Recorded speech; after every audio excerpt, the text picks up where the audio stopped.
Blessed is our God, always and now and ever, and unto ages of ages. All right, welcome back to Orthodox Nuggets, and I really encourage you to submit your questions. Don't be shy. If we take up your question, we'll enter you into a drawing for a gift certificate to Chick-fil-A for some nuggets. All right, so the question, actually, there were two questions about this, but here's one of them. I was wondering if you'd be willing to explain some of the daily hymns of the church.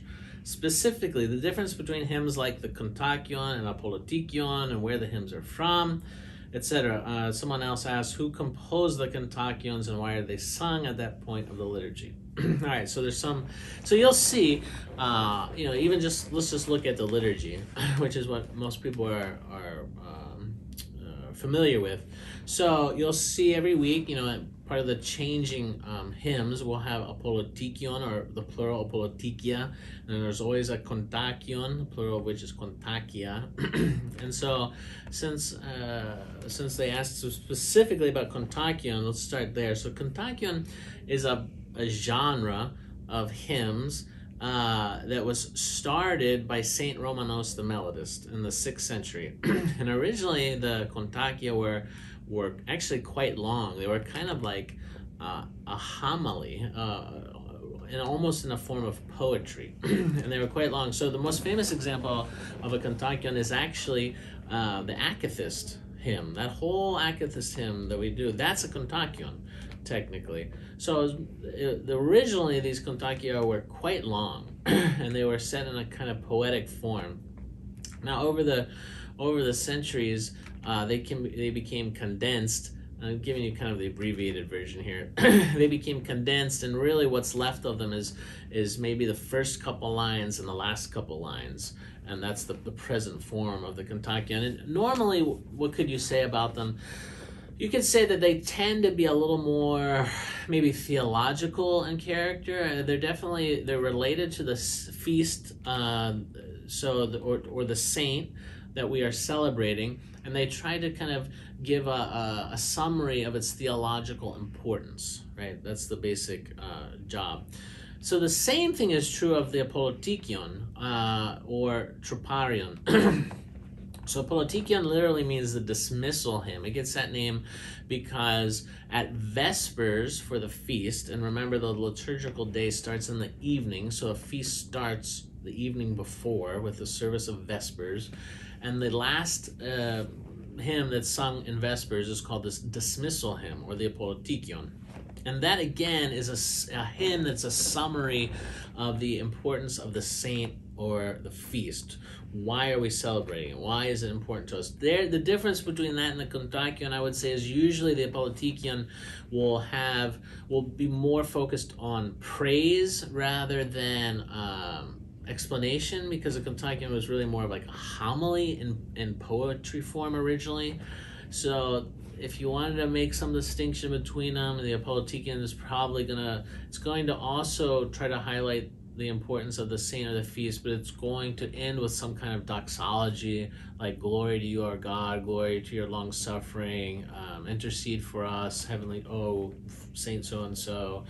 So that's really, and then the Troparion is also, I would just translate it as a hymn. You can see that the size of all these tend to now be pretty similar in size. Really, to be honest, the Apolytikion, Troparion, Kontakion, they're all very, very similar. From the general perspective, there's really not much difference in all of them currently. The reason they still retain different names is how they came down to us in the tradition, and over time they were used in different places. But to generalize, they all have to do with a particular feast. So actually, the Kontakion was, not only was it it gets its name originally because it was on a scroll. It was written on a scroll that was wrapped around a pole in the church, and they would pull it out like this to read the hymn, and it was very long. Now it's much shorter. So I don't know if that really clarifies a lot.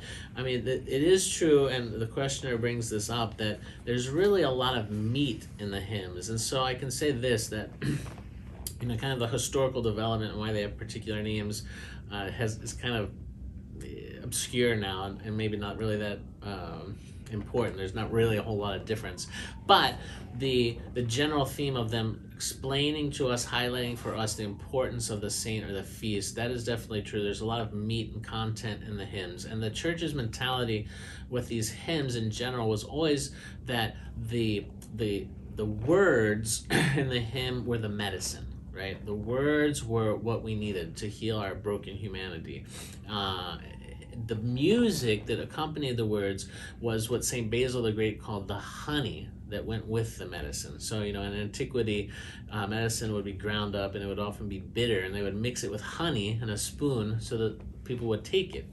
So this is the attitude of the church's attitude toward the hymns. It's really the words that are important. The music is just simply the delivery package in order to make it palatable for us.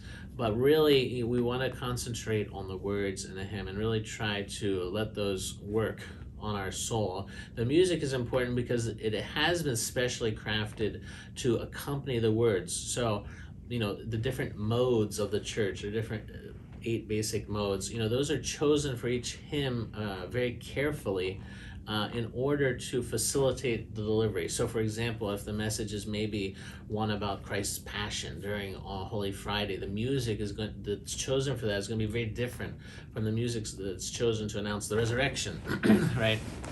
So the same thing. So we can't just, sing whatever we want with each hymn, but at the same time, we can't put way too much importance on the music, because it's really the words are what we're after. And so I'm glad that the questioner goes on to say that they really noticed the beauty of the hymns and how much we can learn about the feasts. And that's why it's really important for us to attend. The church gives us Vespers service the night before a feast and night before the resurrectional celebration on every Sunday.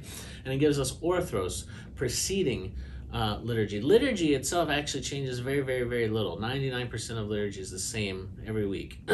But these other Vespers and Orthros, that's where all of these hymns come in. They're just packed with all this information to explain to us what is it we're celebrating. So that's why it's so important. The church encourages us so much to attend Vespers the night before and come early so that you can attend at least part of Orthros and hear some of these beautiful hymns. God bless you. Have a good week. Through the prayers of our Holy Fathers, Lord Jesus Christ, our God, have mercy on us and save us.